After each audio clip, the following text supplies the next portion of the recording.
So இப்போ ஒரு ப்ராப்பர்ட்டிக்கு என்கியூமரன்ஸ் certificate அதாவது ஈசி வில்லங்கச் சான்றிதழ் எப்படி பார்க்கறதுன்னு நம்ம பார்க்கலாம்.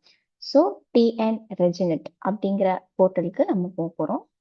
போர்ட்டலுக்கு போனீங்கன்னா உங்களுக்கு ரைட் சைட் கார்னர்ல சர்வீஸ், அதாவது உங்களோட ரைட் சைட் கார்னர்ல சர்வீசஸ்ல சர்வீசஸ்ல செகண்ட் இது என்கியூமரன்ஸ் சர்டிஃபிகேட் கிளிக் பண்ணி அதில் வியூ ஈசி நீங்க கிளிக் பண்ணணும். வியூ ஏசி கிளிக் பண்ணதுக்கு அப்புறம் நீங்க ப்ராப்பர்ட்டி டீடைல் வந்து சர்வே நம்பர் கொடுக்க போறீங்களா இல்ல பிளாட் வைஸ் இல்ல வார்ட் பிளாக் வைஸ் நீங்க பார்க்க போறீங்களாங்கிறத நீங்க கிளிக் பண்ணிக்கோங்க. ஸோ இப்போ நம்ம சர்வே வைஸ் பார்க்கலாம். அதுல ரெஜிஸ்ட்ரேஷன் வில்லேஜா இல்ல ரெவன்யூ வில்லேஜாங்கிறத பார்க்கணும். நம்ம ரெஜிஸ்ட்ரேஷன் வில்லேஜுக்கு போகலாம். ஜோன், நான் இப்போ ஃபார் எக்ஸாம்பிள் கோயம்புத்தூர் ஜோன் எடுத்துக்கிறேன். டிஸ்ட்ரிக்ட் வந்து கோயம்புத்தூர் கீழே நீங்க பார்க்க போற ப்ராப்பர்ட்டி எந்த டிஸ்ட்ரிக்ட் கீழே வருதுன்னு நீங்க எடுத்துக்கணும். ஸோ திருப்பூர். அதுல எந்த சப் ரெஜிஸ்டர் ஆஃபீஸ்க்கு கீழே உங்க ப்ராப்பர்ட்டி வருது அப்படிங்கிறத நீங்க எடுத்துக்கணும். ஸோ இப்போ நான் பார்க்க போற property Udumalpet. So is start date and end டேட்டுங்கிறது என்னன்னு பார்த்தீங்கன்னா உங்களுக்கு எத்தனை வருஷத்தோட வில்லங்க சான்றிதழ் வேணும் அப்படின்னு கேட்குறாங்க. நீங்க வந்துட்டு 4 வருஷம் 5 வருஷம்னா அந்த டைம் பீரியடை நீங்க இதுல என்டர் பண்ணும். ஸோ இப்போ நான் வந்து உதாரணமா ஒரு வருஷத்துக்கு எடுத்துக்கிறேன். 2025 ஜனவரி 1ஆம் தேதியில இருந்து 2026 மார்ச் 27ஆம் தேதி வரைக்கும் நான் பார்க்குறேன்.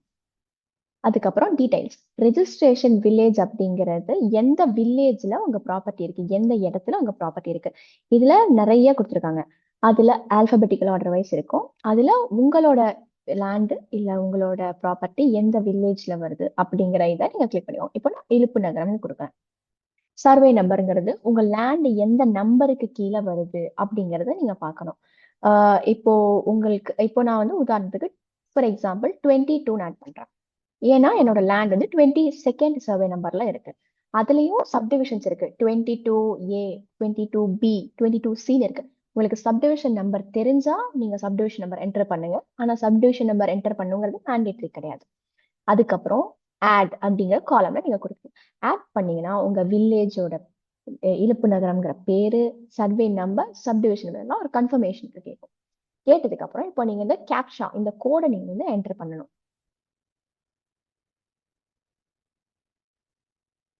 என்டர் பண்ணதுக்கு அப்புறம் சர்ச் அப்படிங்கிற ரிசல்ட்டை கிளிக் பண்ணீங்கன்னா உங்களுக்கு கன்ஃபர்மேஷன் கேட்கும். நீங்க வந்துட்டு இந்த வில்லேஜ்ல இருக்க ப்ராப்பர்ட்டி இந்த சப் ரெஜிஸ்டர் ஆஃபீஸ்க்கு கீழே வருது, நீங்க இந்த டைம் பீரியடுக்கு நீங்க வந்துட்டு வில்லங்க சான்றிதழ் பார்க்கணும்னு நீங்க கேட்குறீங்கன்னு கேட்குது. இப்போ நம்ம என்ன கொடுத்தோம், வில்லங்க சான்றிதழ் டேட்டா வந்துட்டு இழுப்பு நகரம் வில்லேஜுக்கு, சப் ரெஜிஸ்டர் ஆஃபீஸ் உடுமலைப்பேட்டைக்கும் இந்த பீரியட் ஜனவரி 1 2025 இருந்து 27 மார்ச் 2026 வரைக்கும் நம்ம பார்க்கணும்னு கேட்டிருக்கோம். ஓகேன்னு கிளிக் பண்ணீங்கன்னா உங்களுக்கு பிடிஎஃபா அவங்க அனுப்புவாங்க. பிடிஎஃப் கிளிக் பண்ணீங்கன்னா டவுன்லோட் ஆகும். கிளிக் டவுன்லோட் ஆயிடுச்சா? இப்போ பாத்தீங்கன்னா வில்லங்க சான்றிதழ் வந்துருச்சு பாருங்க. இந்த ப்ராப்பர்ட்டி எந்த இயர், உடுமல்பேட் கிராமம், உடுமல்பேட் சப் ரெஜிஸ்டர் ஆஃபீஸ் கிராமம் இழுப்பு நகரம், சப் ரெஜிஸ்டர் ஆஃபீஸ் உடுமல்பேட். எந்த டேட்ல நான் பாக்குறேன், இன்னைக்கு டேட் 28. ஸோ நான் அந்த டேட்ல நான் கேட்கிறேன். Survey number 22.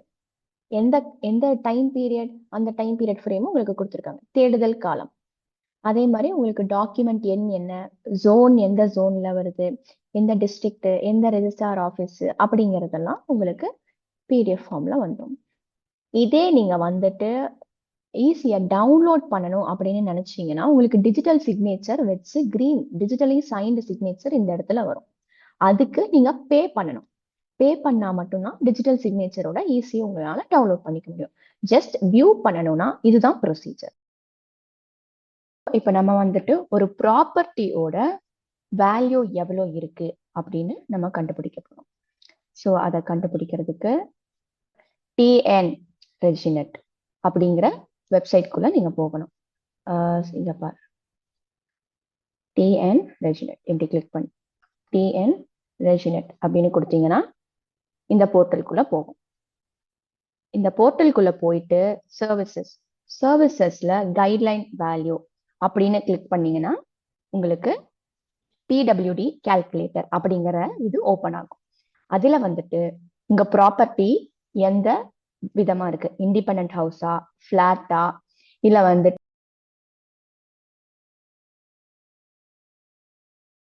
வந்துட்டு தனி வீடா, அதர் பில்டிங் டைப்ஸ் அப்படின்னு கொடுத்தீங்கன்னா அதுல என்ன மாதிரி குடவுனா, கேரேஜ் கால்குலேட் பண்றீங்களா, இல்ல ஒரு பொருள்லாம் போட்டு வச்சிருக்க ஒரு ஏரியாவுக்கு கால்குலேட் பண்றீங்களா அப்படிங்கறத நீங்க வந்துட்டு இதுல அப்லோட் பண்ணணும். இப்ப நம்ம வந்துட்டு இண்டிபெண்டன்ட் ஹவுஸ் அப்படின்னு எடுத்துக்கலாம். அதுக்கப்புறம் எந்த ஏரியா லிமிட்குள்ள வருது. இப்போ நம்ம வந்து கோயம்புத்தூர் அப்படி கோயம்புத்தூர், ஈரோடு அந்த லிமிட்குள்ள வருதுன்னு எடுத்துக்கலாம். எந்த டைம் பீரியடுக்கு நீங்க கால்குலேட் பண்றீங்க. ஸோ இப்போ நம்ம கரண்ட் டைம் பீரியடுக்கு கால்குலேட் பண்ணுவோம். 16th ஆகஸ்ட் 2025 இருந்து 15 ஆகஸ்ட் 2026 வரைக்கும் நம்ம கால்குலேட் பண்ணுவோம். எந்த மாதிரி மெஷரிங் யூனிட்ல நீங்க வந்துட்டு உங்க ப்ராப்பர்ட்டியோட ஸ்கொயர் ஃபீட் இதெல்லாம் என்டர் பண்ண போறீங்க அப்படிங்கிறது தான் இன்சர்ஷன் யூனிட். நம்ம மெட்ரிக் யூனிட் எடுத்துக்கலாம். அந்த பில்டிங்க்கு எத்தனை வயசாச்சு, 15 இல்ல 20 இல்ல உங்க பில்டிங் நீங்க எத்தனை வயசாச்சு அப்படிங்கறத என்டர் பண்ணுங்க. இப்ப நம்ம ஒரு தோராயமா ஒரு 10 வருஷம் எடுத்துக்கலாம். அப்புறம் அந்த பில்டிங் இப்ப நம்ம வீடுன்னு கொடுத்துருக்கோம், அந்த வீட்டுக்கு எத்தனை ஃப்ளோர் இருக்கு, கிரவுண்ட் ஃப்ளோரா, ஃபர்ஸ்ட் ஃப்ளோரா, எத்தனை ஃப்ளோர் இருக்கு அப்படின்னு நம்ம எடுத்துக்கலாம். இப்போ கிரவுண்ட் ஃப்ளோர் ஒரு 2200 ஸ்கொயர் ஃபீட். அதை வந்து எந்த மாதிரி மெட்டீரியல் வச்சு கட்டிருக்கீங்க, சிமெண்டா, களிமண்ணா, மண் யூஸ் பண்ணிருக்கீங்களா, இல்ல வந்துட்டு ஆலோ பிளாக்ஸ் யூஸ் பண்ணிருக்கீங்களா அப்படிங்கறது எல்லாத்தையும் நீங்க சொல்லணும். அதே மாதிரி கிரவுண்ட் ஃப்ளோர்ல இருக்க கதவு, ஜன்னல் இதெல்லாம் வந்துட்டு ஸ்டீல் வச்சு பண்ணிருக்கா, இல்ல தேக்கு மரம் வச்சு பண்ணிருக்கா அப்படிங்கறது எல்லாத்தையும் நம்ம சொல்லணும். இப்ப நம்ம ஸ்டீல் ஃப்ரேம்னு எடுத்துக்கலாம். ரூஃப் டைப் வந்துட்டு என்ன மாதிரி ரூஃப் போட்டிருக்கீங்க, டைல்ஸ் போட்டிருக்கீங்களா, இல்ல நார்மல் ஸ்லாப் ஷீட்ஸ் போட்டிருக்கீங்களா, இல்ல வந்துட்டு கூலிங்கா இருக்கணுங்கிறதுக்காக அந்த மாதிரி ஏசி ஷீட்ஸ் போட்டிருக்கீங்களா அப்படிங்கறதெல்லாம் நம்ம வந்துட்டு இதுல சொல்லணும். இப்போ நம்ம நார்மல் ஆர்சிபி டைல்ஸ் போட்டுருக்கோம். அடுத்து கிரவுண்ட் ஃப்ளோர் மட்டும்தான் இருக்கா, இல்ல ஃபர்ஸ்ட் ஃப்ளோர் இருக்கா, நம்ம ஒரு ஃபர்ஸ்ட் ஃப்ளோர் போட்டுக்கலாம். அதுல ஒரு 1900 ஸ்கொயர் ஃபீட். அதை வந்து எதை வச்சு கட்டியிருக்கீங்க அப்படிங்கறதையும் நீங்க வந்துட்டு மென்ஷன் பண்ணணும். இப்போ அதே மாதிரி அந்த ஃபர்ஸ்ட் ஃப்ளோர்ல இருக்க கதவு, ஜன்னல்லாம் எதை வச்சு கட்டியிருக்கோம், தேக்கா, ஸ்டீல் ஃப்ரேமா அப்படிங்கறதையும் நம்ம மென்ஷன் பண்ணணும். அதுக்கும் என்ன ஃப்ரேம் போட்டு மேல ஃபினிஷிங் பண்ணியிருக்கோம் அப்படிங்கறதையும் நம்ம சொல்லணும். இதே மாதிரி உங்களுக்கு இன்னும் 4-5 ஃப்ளோர் இருந்ததுன்னா ஆட் அ ஃப்ளோர் அப்படின்னு கொடுத்தீங்கன்னா ஆட் ஆகும். சரிங்களா? அடுத்து பால்கனி இருக்கா அந்த வீட்டுக்கு, பால்கனி இருந்தா பால்கனி எவ்வளவு ஸ்கொயர் ஃபீட் இருக்கு அப்படிங்கறத நம்ம மென்ஷன் பண்றோம். இப்போ நம்மளுக்கு பால்கனி இல்ல. அடுத்தது வந்துட்டு அம்யூனிட்டிஸ், ஃப்ளோர் வாரியா அந்த அம்யூனிட்டிஸ் இருக்கா, இல்ல நீங்க வந்துட்டு ஒரு ஒரு தனித்தனியான விதத்துல அம்யூனிட்டிஸ் கொடுத்துருக்கீங்களா அப்படிங்கறதையும் நீங்க சொல்லணும்.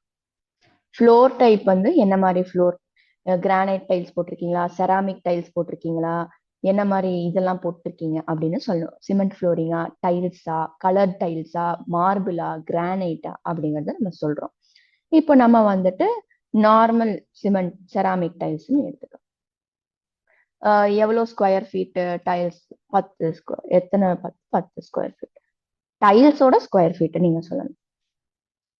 அடுத்து அம்யூனிட்டிஸ், பில்டிங்ல இருக்க அந்த வீட்டுக்கு எலக்ட்ரிக்கல் கனெக்ஷன் இருக்கா, அதே மாதிரி தண்ணி கனெக்ஷன் இருக்கா, உப்பு தண்ணி, நல்ல தண்ணி, 24/7 வாட்டர் சப்ளை எல்லாமே இருக்கா, சானிடேஷன்ங்கிறது வந்துட்டு ட்ரைனேஜ் ஃபெசிலிட்டிஸ் இது எல்லாமே இருக்கா அப்படிங்கறதையும் நீங்க கிளிக் பண்ணிக்கணும். இதே டீடைல்டா போனீங்கன்னா ஃபேனு அந்த மாதிரி இதெல்லாம் தான் அம்யூனிட்டிஸ். எத்தனை ஃபேன் இருக்கு, எத்தனை எக்ஸாஸ்டர் ஃபேன் இருக்கா கிச்சன்ல அப்படிங்கறது எல்லாத்தையும் நீங்க டீடைல்டா சொன்னீங்கன்னா இதுல கிளிக் பண்ணிக்கலாம். இப்போ நம்ம ஜென்ரலாவே போலாம். வாட்டர் சப்ளை, அதே மாதிரி வாட்டர் அம்யூனிட்டிஸ், சானிடேஷன்னா ட்ரைனேஜ் ஃபெசிலிட்டிஸ் எல்லாம் இன்ஸ்டால் பண்ணிருக்கா இல்லையா அப்படிங்கிறது தான். அதர் அம்யூனிட்டிஸ்ல பாத்தீங்கன்னா உங்க வீட்டுக்கு லிஃப்ட் இருக்கா, ஸ்டேர் கேஸ் இருக்கா, வென்டிலேஷன் இருக்கா, கேட் எந்த மாதிரி வச்சிருக்கீங்க, கார் பார்க்கிங் இருக்கா, ஓப்பன் கார் பார்க்கிங் இப்ப நம்ம கொடுத்தோம்னா ஓப்பன் கார் பார்க்கிங்கா, cover car parking. Open car பார்க்கிங்னா எவ்வளவு நம்பர்ல இருக்கு கார் பார்க்கிங், அதுல உங்களுக்கு எத்தனை ஷேர், எத்தனை பார்ட் ஆஃப் த ஷேர் உங்களுக்கு வருது. இப்போ வந்து ஓப்பன் கார் பார்க்கிங் 4 பேர் கார் பார்க் பண்ண முடியும், இல்ல உங்களுக்கு எத்தனை ஷேர், நீங்க 2 கார் பார்க் பண்ற மாதிரி இருக்கா, இல்ல ஒரு கார் பார்க் பண்ற மாதிரி இருக்கா அப்படிங்கிற டீடைல்ஸ் நீங்க இதுல கொடுக்கணும். காம்பவுண்ட் வால், காம்பவுண்ட் வால் வந்துட்டு என்ன டைப்ல கட்டியிருக்கீங்க, எந்த சிமெண்ட் வச்சு கட்டியிருக்கோம், length of the compound wall, உங்க வீட்டை சுத்தி எத்தனை அளவுக்கு நீங்க காம்பவுண்ட் வால் இருக்கு, 40 மீட்டர்னு வச்சுக்கோங்க. பழைய காம்பவுண்ட் வாலா, புது காம்பவுண்ட் வாலா, புதுசா இப்பதான் கட்டியிருக்கீங்கன்னா ஆமா புது காம்பவுண்ட் வால். காம்பவுண்ட் வால் கட்டி எத்தனை வருஷம் ஆச்சு அப்படிங்கறத நீங்க சொல்லணும். புதுசா கட்டியிருக்கீங்கன்னா ஒரு 2 வருஷம் நம்ம வச்சுட்டு. அதுல ஷேர், அதுலயும் வந்துட்டு இப்படி இண்டிபெண்டன்ட் ஹவுஸ்ல பாத்தீங்கன்னா பக்கத்து பக்கத்து வீடா இருந்ததுன்னா ஒட்டி ஒட்டி காம்பவுண்ட் வால் வரும். ஸோ அதுல உங்களுக்கு 2/4 ஆஃப் த காம்பவுண்ட் வால் வருதா, 3/4 ஆஃப் த உங்களோட காம்பவுண்ட் வாலா அப்படிங்கிற ஷேரையும் இன்க்ளூட் பண்ணும் இதுல நம்ம வந்து 3/4ன்னு வச்சுக்கலாம். கரேஜ் கராஜ் வந்துட்டு உங்களுக்கு இருக்கா, கராஜ்னா என்னது, இந்த வேணுங்கிற பொருட்கள்லாம் போட்டு வைக்கிற ஒரு ஏரியா மாதிரி ஒண்ணு கராஜ். கராஜ் இருக்கா இல்லையா, புது கராஜா பழசா புதுசு, எவ்வளவு ஸ்கொயர் ஃபீட்டு, 300 ஸ்கொயர் ஃபீட்டுக்கு ஒரு கராஜ் இருக்கு. கராஜ் கட்டி எவ்வளவு வருஷம் ஆச்சு, ஒரு 3 வருஷம் ஆச்சு. கராஜை எந்த மாதிரி மெட்டீரியல் வச்சு கட்டியிருக்கீங்க, பிரிக் வச்சு கட்டியிருக்கீங்களா, லைம் ஸ்டோனா, சிமெண்டா, டைல்ஸ் போட்டிருக்கீங்களா போடலையா அப்படிங்கிற எல்லாத்தையும் நம்ம கிளிக் பண்றோம். இதுல நீங்க என்ன மாதிரி நம்ம தோராயமா குத்து மதிப்பா இப்போ வந்து மேங்களூர் டைல்ஸ் போட்டிருக்கோம் அப்படின்னு சொல்லிட்டு கிளிக் பண்ணுவோம். இது எல்லா ஃபெசிலிட்டிஸையும் நீங்க உங்க வீட்டு வாரியா ஃபில் பண்ணிட்டு வந்து சப்மிட் அப்படின்னு கொடுத்தீங்கன்னா உங்களுக்கு உங்க வேல்யூ கிடைக்கும். என்ன மாதிரி ஏரியால இருக்கு, கோயம்புத்தூர், ஈரோடு, திருப்பூர் லிமிட்ல இருக்கு. பில்டிங் கட்டி 10 வருஷம் ஆச்சு. எந்த பீரியடுக்கு, 16 ஆகஸ்ட் 2025ல இருந்து 15 ஆகஸ்ட் 2026 வரைக்கும். கிரவுண்ட் ஃப்ளோர்ல என்னென்ன டைப் போட்டிருக்கீங்க, ஃபர்ஸ்ட் ஃப்ளோரு. அதே மாதிரி கிரவுண்ட் ஃப்ளோரோட வேல்யூ, ஃபர்ஸ்ட் ஃப்ளோரோட வேல்யூ, டெப்ரிசியேஷன் வேல்யூவோடையும் சேர்த்து கால்குலேட் பண்ணி உங்களுக்கு தரும். அதே மாதிரி கராஜுக்கு என்ன மாதிரி வேல்யூ அப்படின்னு வரும். ஸோ இப்போ கராஜோட வேல்யூ, காம்பவுண்ட் வாலோட வேல்யூ, மொத்த பில்டிங்கோட வேல்யூ, அதுக்கு போக உங்களுக்கு இந்த ஏரியாவுக்கு எத்தனை வேல்யூ வருது அப்படிங்கறத கால்குலேட் பண்ணி பில்டிங்கோட வேல்யூ மொத்தமா 2,81,56,495.